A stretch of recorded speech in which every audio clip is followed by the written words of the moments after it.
अस्सलाम वालेकुम। तो अब जिस तरीके से पिछली वीडियो में मैंने Shahid Jamal book business mathematics के 42 तक समझाया था, तो अब बाकी के क्वेश्चन जो हैं वो 43 से मैं स्टार्ट करूँगा। अच्छा, क्वेश्चन लिखना तमाम उसमें थोड़ा मुश्किल हो जाएगा, तो मैं आप तमाम स्टूडेंट से चाहता हूँ कि अगर एटलीस्ट आपको 43 से लेके 49 तक क्वेश्चन अगर नज़र आ रहे हैं, तो आप इसका स्क्रीनशॉट ले लें या किसी तरीके से इसको मैनेज कर लें, तो ये थोड़ा सा बेहतर हो जाएगा। मैं इसको थोड़ा सा इस तरीके से करने की विज़िबल करने की कोशिश करता हूँ कि अगर आप इसका स्क्रीनशॉट ले लेंगे तो काफ़ी हद तक जो है मेरे लिए आसान हो जाएगा और आपको भी पढ़ने में थोड़ा सा प्रॉब्लम नहीं होगा। मैं क्वेश्चन नहीं लिखूँगा लेकिन उसको मैं पढ़ता ज़रूर रहूँगा, ठीक है। तो अब इसी तरीके से स्टार्ट करते हैं क्वेश्चन नंबर 43 से। अब ये जो टॉपिक है ये है अफेक्टिव रेट। अफेक्टिव रेट जो है आपने इसमें फाइंड करना है, तो अभी इसको स्टार्ट करते हैं।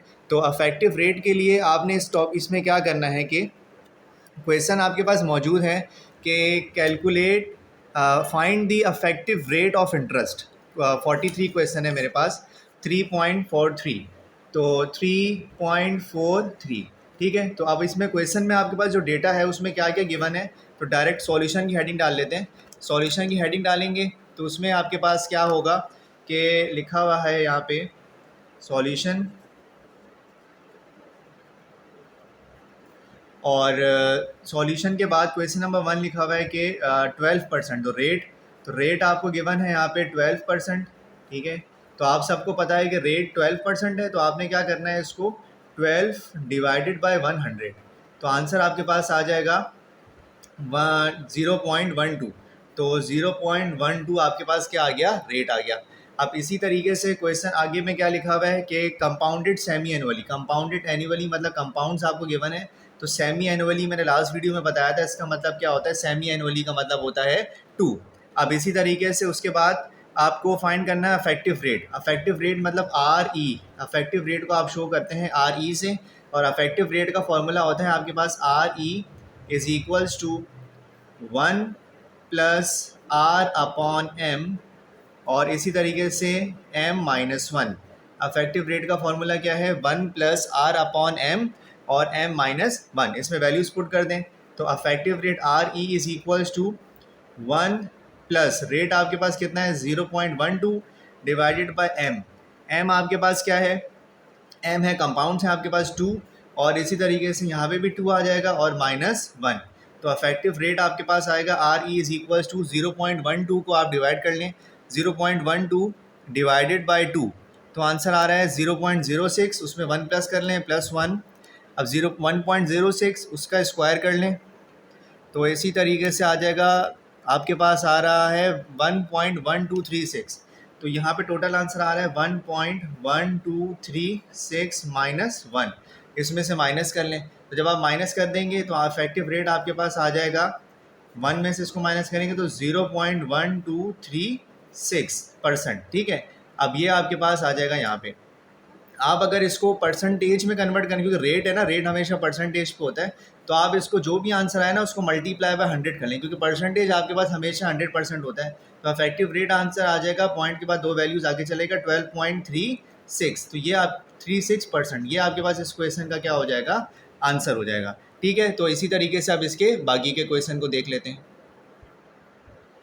अच्छा, तो स्टूडेंट्स अब उसके बाद देखें, ये क्वेश्चन ना बहुत इजी हैं। मैं उम्मीद करता हूँ आपको क्वेश्चन मेरी बुक में नज़र आ रहा होगा। अब यहाँ पे 44 क्वेश्चन लिखा हुआ है कि 12% पर एनम कंपाउंडेड क्वार्टरली। मतलब ये जो क्वेश्चन अब आपके पास लिखा हुआ है कि यहाँ पे अब आपके पास लिखा हुआ है कि 12% पर एनम कंपाउंडेड क्वार्टरली। क्वार्टरली मतलब अब सेम वही इफेक्टिव रेट का फॉर्मूला है, सेम जो मेथड आपको मैंने यहाँ करवाया हुआ है। उम्मीद है कि आपको ये नज़र आ रहा होगा।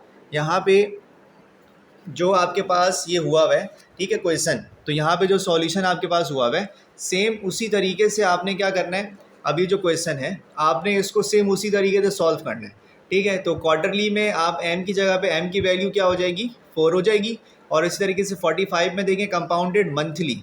मंथली में अब आप क्या करेंगे, मंथली मतलब कि m की वैल्यू यहाँ पे m की वैल्यू आपके पास होगी यहाँ पे,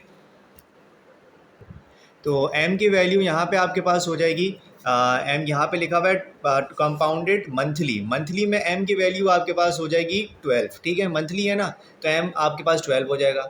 अब इसी तरीके से क्वेश्चन नंबर आप देखें 46, 9% पर एनम कंपाउंडेड सेमी एनुअली। अब यहाँ पे एम की वैल्यू आपके पास क्या हो जाएगी, 2 हो जाएगी। अब इसी तरीके से 9% पर एनम कंपाउंडेड क्वार्टरली, यहाँ पे एम की वैल्यू आपके पास क्या हो जाएगी, 4।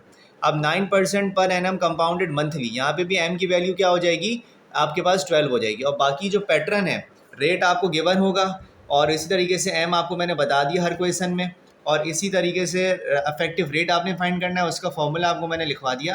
तो ये तमाम क्वेश्चंस इसी मेथड से पैटर्न पे होंगे। तो आप इसको एक दफ़ा घर पे ट्राई कर लीजिएगा। मैं दोबारा एक दफ़ा आपको जो है वो दिखा देता हूँ। यहाँ से अगर आप स्क्रीनशॉट ले लेंगे तो ये क्वेश्चंस आप आसानी से कर सकते हैं। अब इसी तरीके से मैं आपको 49 करवा देता हूँ, 49 का ए पार्ट। तो 49 क्वेश्चन आपके पास लिखा हुआ है, आप इसको बुक में देख लें कि an amount is invested at 10% compounded quarterly, find the effective rate of interest. ठीक है, तो effective rate of interest find करना है, बिल्कुल सेम टू सेम ये उसी तरीके से जिस तरीके से मैंने आपको अभी ये क्वेश्चन करवाया है। तो अब ये कर लेते हैं। तो अब ये क्वेश्चन है आपके पास, अब इस क्वेश्चन में आपके पास है 3.49। ठीक है, तो आप एक बुक जो है शाहिद जमाल की, उसको परचेज़ कर लें ताकि आपको इजीली क्वेश्चन जो है, मैं बिल्कुल सेम टू सेम बुक के क्वेश्चन ही करवाता हूँ ताकि आपको इजीली जो है वो वहाँ से मिल जाए। अब 49 क्वेश्चन में आपके पास सॉल्यूशन आएगा। अच्छा, तो सॉल्यूशन उसके बाद आप यहाँ पे लिख लें जो जो गिवन है। 49 में आपको गिवन है रेट, तो रेट आपको गिवन है 10%। तो 10% है, आप सबको पता है कि ये हो जाएगा 10/100। तो इसको जब आप डिवाइड करेंगे कैलकुलेटर में आंसर आएगा 0.1। ठीक है, अब इसी तरीके से आपको और क्या गिवन है, और गिवन है कंपाउंडेड क्वार्टरली। तो एम आपके पास क्या हो जाएगा, क्वार्टरली मीन्स 4, एम की वैल्यू 4 है, लेकिन ये कंपाउंड है, कंपाउंड क्वार्टरली, तो एम कंपाउंड को शो करते हैं आप, एम से एम 4 हो जाएगा। अब इसी तरीके से आपके पास और क्या दिया हुआ है, बस फाइंड करना है इफेक्टिव रेट। तो आर ई जो है वो क्वेश्चन मार्क। तो इफेक्टिव रेट आपके पास, इफेक्टिव रेट का जो फॉर्मूला है वो क्या होता है, इफेक्टिव रेट का फॉर्मूला आपके पास है R E is equals to 1 plus R upon M, और इसी तरीके से m माइनस 1। तो आपने इसमें वैल्यूज पुट कर दें, तो ये हो जाएगा R E is equals to, आगे क्या आएगा 1 प्लस रेट आपके पास क्या दिया हुआ है 0.1, अब अपॉन m आपके पास क्या है, क्वार्टरली m है आपके पास 4, कंपाउंड्स है, m भी यहाँ पे 4 है, और ये क्या हो जाएगा -1। अब इसको सॉल्व करने का तरीका देख लें, आप एक साथ ही पूरा कर सकते हैं। पहले 0.1 डिवाइडेड बाय 4 कर लें। तो आप क्या करें, 0.1 divided by 4, 0.1 divided by 4, answer आपके पास आ रहा है 0.025। उसमें प्लस कर लें 1, तो +1, तो आंसर आ रहा है 1.25। अब उसकी पावर कर लें 4, तो ये बटन है पावर का, पावर उसकी कर दें 4, तो आंसर आपके पास आ जाएगा 1.1038। अब इसमें से माइनस कर दें ये जो 1 है, -1, तो आंसर आपके पास आएगा 0.1038। तो अफेक्टिव रेट का जो आंसर आ रहा है आर ई, मैं यहाँ लिख देता हूँ, अफेक्टिव रेट जो आ रहा है वो आ रहा है आपके पास 0.1038, और इसी तरीके से आगे सो ऑन चलता जाएगा।